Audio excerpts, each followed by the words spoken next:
Nassau Harbor, the Bahamas. Midday. Summer 1715. Pullback from the coast. The trade routes of the Atlantic spread across the sea like veins on a map. Spanish gold and silver flowing out of Portobello. Sugar and rum moving north from Barbados. Silk and spices crossing from the East Indies around the Cape of Good Hope into European ports.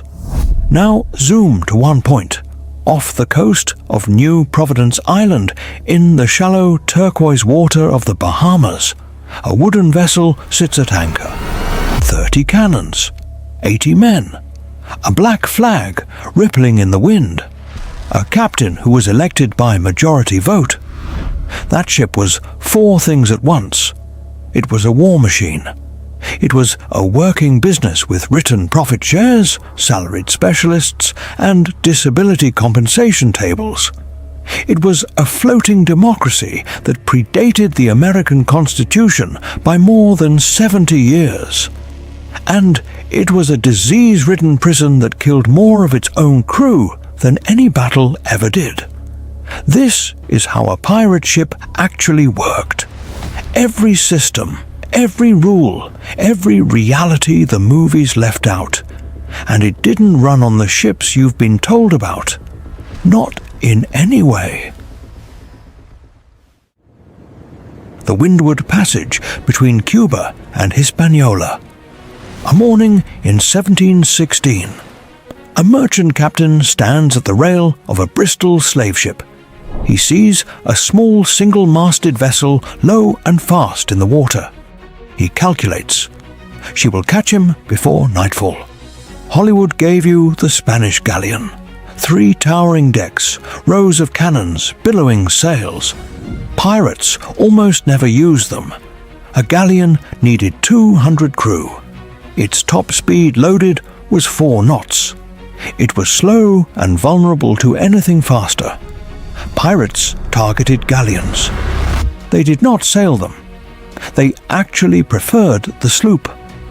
Single-masted, 30 to 60 feet long, capable of 10 knots with a shallow 8-foot draft that let it hide in coastal inlets.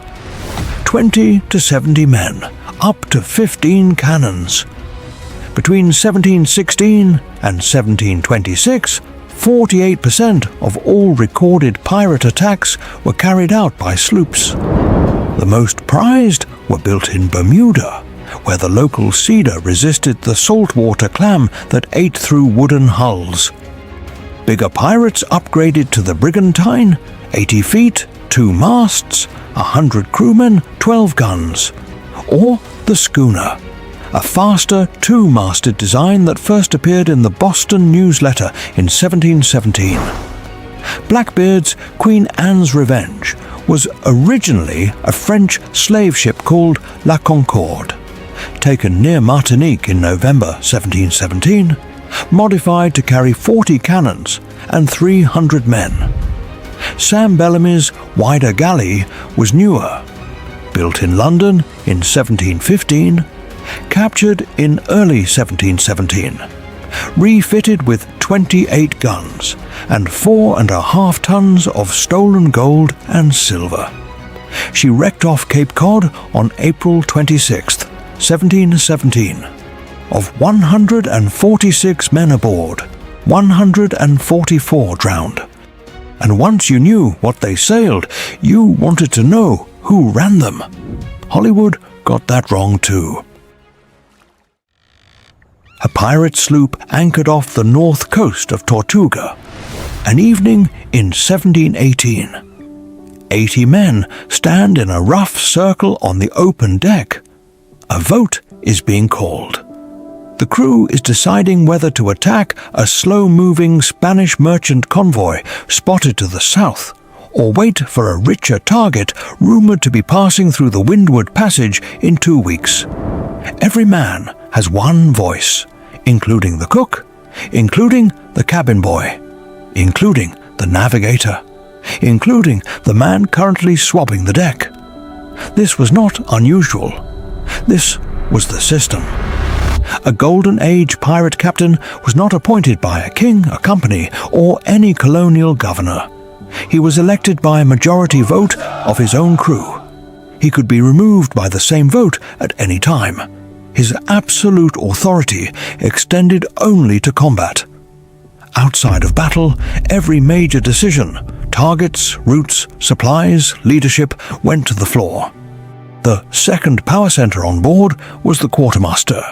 He was elected separately. He was not the captain's deputy. He was the crew's representative. He settled disputes, distributed food and loot, assigned duties, and administered punishment. If the captain began to act like a monarch, the quartermaster could call a vote of no confidence. By the ship's own articles, the crew was legally entitled to depose him. Below them, the sailing master, who handled navigation, the boatswain, who supervised deck work, the gunner, who managed weapons, and the powder magazine. The historian Marcus Rediker, writing in Villains of All Nations, called this the most radically democratic working environment in the 18th century Atlantic world. No other vessel, no colonial assembly, no chartered company elected its executive, distributed power on equal vote, and reserved the right to vote that executive out. And those decisions weren't verbal, they were written down. Nassau Harbor. Dusk in the autumn of 1719, the deck of a pirate brigantine. 87 men line up to mark a folded piece of paper. The literate sign their names. The illiterate mark an X. Once a man's mark is on it, he is bound until the next port. That document was called the Articles of Agreement. It was a written constitution drafted before every voyage.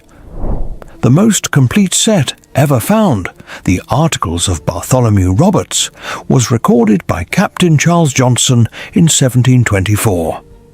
The first article reads, verbatim, "Every man has a vote in affairs of moment, has equal title to the fresh provisions or strong liquors at any time seized, and may use them at pleasure." The second article punishes theft from the crew. If they defrauded the company to the value of $1 in plate, jewels, or money, marooning was their punishment. If the robbery was only betwixt one another, they contented themselves with slitting the ears and nose of him that was guilty, and set him on shore. Then it laid out shares. Captain, 2. Quartermaster, 1 1/2. Gunner, boatswain, sailing master, 1 1/4 each. Surgeon, 1 share plus a medicine chest allowance. Every common sailor, 1 share. Then disability. Right arm, 800 pieces of 8. Left arm, 700. Right leg, 600. Left leg, 500. An eye or a finger, 100. Some crews wrote payouts in slaves. 6 for a right arm, 5 for a leg, 1 for an eye. Slaves were the most liquid asset in the Atlantic economy. Workers' compensation didn't enter United States law until 1908. The pirates beat it by 187 years. It was a constitution. But constitutions don't keep men working. The watch did. A pirate sloop running before a southerly wind somewhere in the Caribbean. 4 in the morning. The morning watch begins. A sailor swings out of his hammock. He is fully dressed. He has been for the entire voyage. A sail on the horizon means battle stations in seconds. There is no time to find boots and a shirt while the bell is ringing. The ship runs on a 4-hour rotation, 4 hours on duty, 4 hours off. Day and night. No weekends. No holidays. Half the crew sleeps below while the other half steers, climbs the rigging, watches the horizon, and stands ready. Twice a day, the system breaks into the dog watches. 2 short 2-hour shifts, between 4 and 8 in the evening, designed so the same man never always worked the same hours. It was a small mercy in a brutal system. Work was constant. Holy stoning the deck, scrubbing the planking on hands and knees with a Bible-shaped block of sandstone, patching sails with palm and needle, splicing rope, cleaning weapons, pumping out the bilge where everything that leaked or rotted collected at the lowest point of the hull. Hygiene was almost non-existent. There was no bathing. A man might wash during a heavy rain, or by being lowered over the side on a rope to dunk in the open sea. Clothes were worn for months until they fell apart. Skin was covered in rashes, boils, scabies, and lice. The toilet was called the head, a wooden platform with holes cut in it, projecting out from the bow over the open water. Every common sailor used it in full view of the rest of the ship. There was no privacy at sea, and once the watch ended, what waited below was worse than the deck.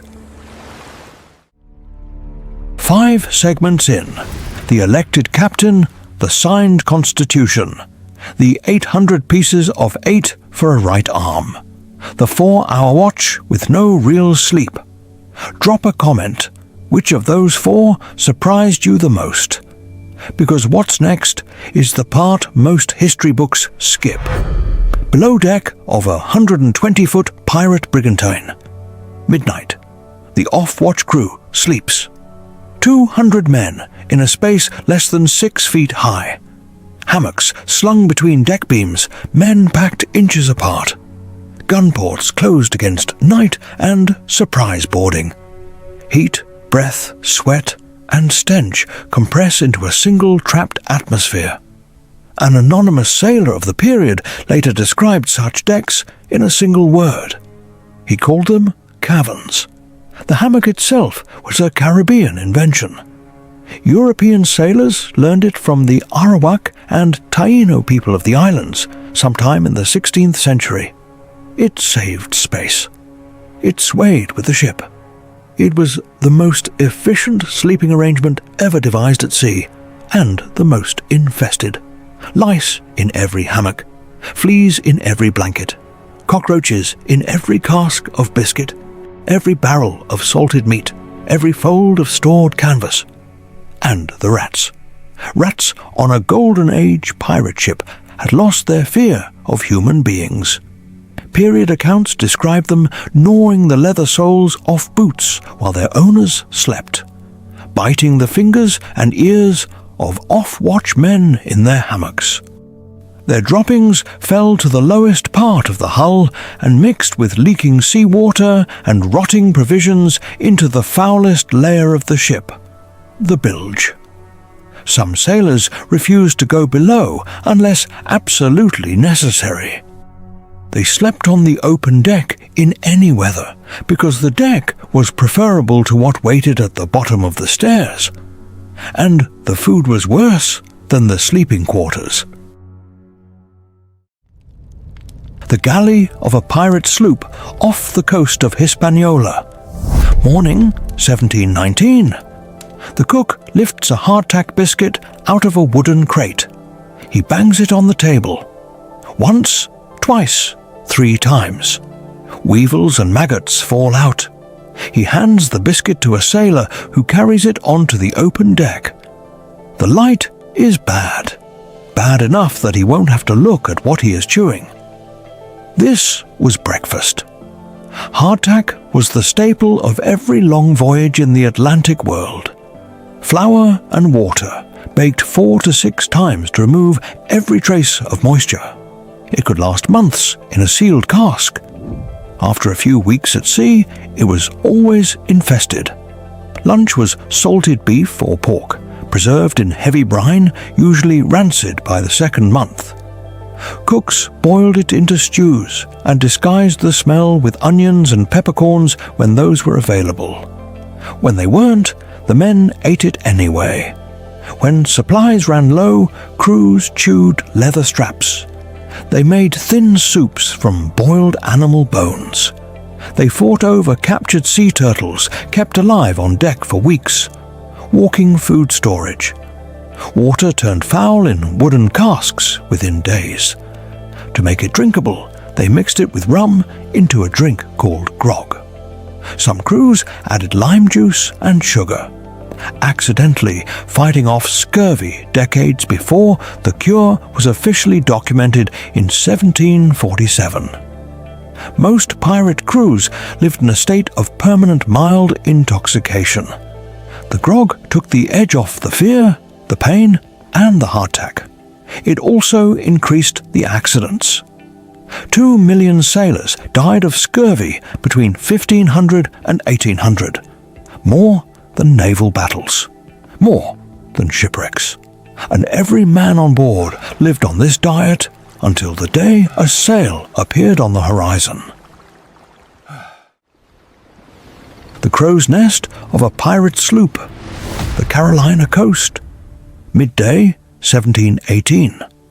The lookout sees a sail 12 miles south. He calls down. The captain climbs to the quarterdeck and looks through his glass.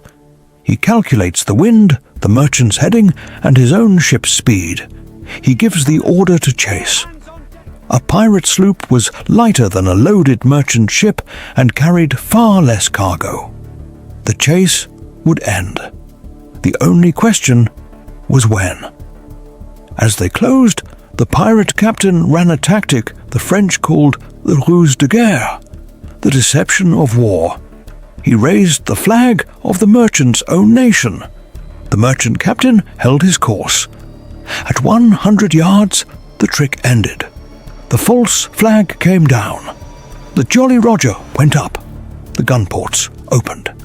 The hidden crew appeared on deck with cutlasses drawn. The flag itself was a coded message. A black flag meant quarter may be given. Surrender and you might live. A red flag meant no quarter. Surrender or fight. Everyone dies. Pirates raised the black first as the warning. If the merchant kept resisting, they hoisted the red. The first recorded Jolly Roger of the Golden Age was flown in 1700 off Santiago by the French Breton pirate Emmanuel Wynne. Skull, crossbones, and an hourglass. Time is running out. If the merchant still refused, the cannons opened. Chain shot ripped the rigging. Grape shot, canvas bags of small lead balls, turned each cannon into a giant shotgun. Stink pots, early tear gas-like devices made of tar and sulfur, choked the defenders. Grenades fell among them with lit fuses. Then the grappling hooks. Then the boarding party with cutlasses, axes, and pistols. Most boardings were over within minutes. And once the deck was theirs, the surgeon's work began. A captured Spanish merchant ship. The afternoon after the boarding, 1719. The fighting is over. The merchant crew kneels in a row. Cargo is being inventoried below. The quartermaster moves down the line of prisoners looking for one specific skill. He stops in front of a young man with a surgeon's chest at his feet. The young man has no choice. Pirates conscripted skilled men from every ship they took. Carpenters, surgeons, sailing masters, gunners. A skilled man who refused could be beaten, dumped on a hostile shore, or recruited at the point of a cutlass. The most valuable man on any pirate ship was the surgeon. He was kidnapped from captured vessels and paid in a way no other crew member was. While everyone earned shares, the surgeon earned 1 1/4 to 1 1/2 shares plus a flat salary in pieces of 8. The only salaried specialist on a pirate ship. His work was savage and fast. Amputation procedure, a tight tourniquet above the wound, a bone saw through the limb in under a minute. The stump cauterized with a red-hot iron or boiling tar, then bandaged with linen. The entire operation took under 2 minutes. There was no anesthesia. The patient bit a leather strap. Crewmen held him down. A small ration of rum dulled the pain, but too much rum thinned the blood and worsened the bleeding, so the best surgeons were cautious with it. Then the strange detail. Some pirate surgeons deliberately left maggots in open wounds. The larvae ate dead tissue and prevented infection. This was accidentally effective antisepsis, and period records suggest pirate amputees sometimes had better survival rates than amputees in the overcrowded hospitals of London. And those who survived had to be disciplined. A small uninhabited cay off the coast of the Bahamas. Dawn 1720. A man has been condemned. The crew rows him to a beach. He is stripped naked. He is handed a single keg of fresh water, a pistol, and 1 bullet. The rowboat returns to the ship. The ship raises sail. He watches it go. This was marooning, the penalty for theft from the crew or for desertion in battle, documented in nearly every set of pirate articles that survives. The other punishments climbed in brutality. Clapped in irons, shackled in a dark corner with little food or water, sweated, tied to the mast, and forced to run a circular gauntlet while crewmates jabbed him with cutlasses and knives for what the period accounts call sport. Keel-hauled, tied to a rope, and dragged under the barnacle-encrusted hull. The barnacles flayed your skin. Survival rate, roughly 50-50. The worst torture was reserved for captives who refused to reveal where their valuables were hidden. Blooding and sweating, a man forced to run between 2 lines of sailors, jabbing him with sail needles, then shut in a barrel of cockroaches. Walking the plank happened occasionally.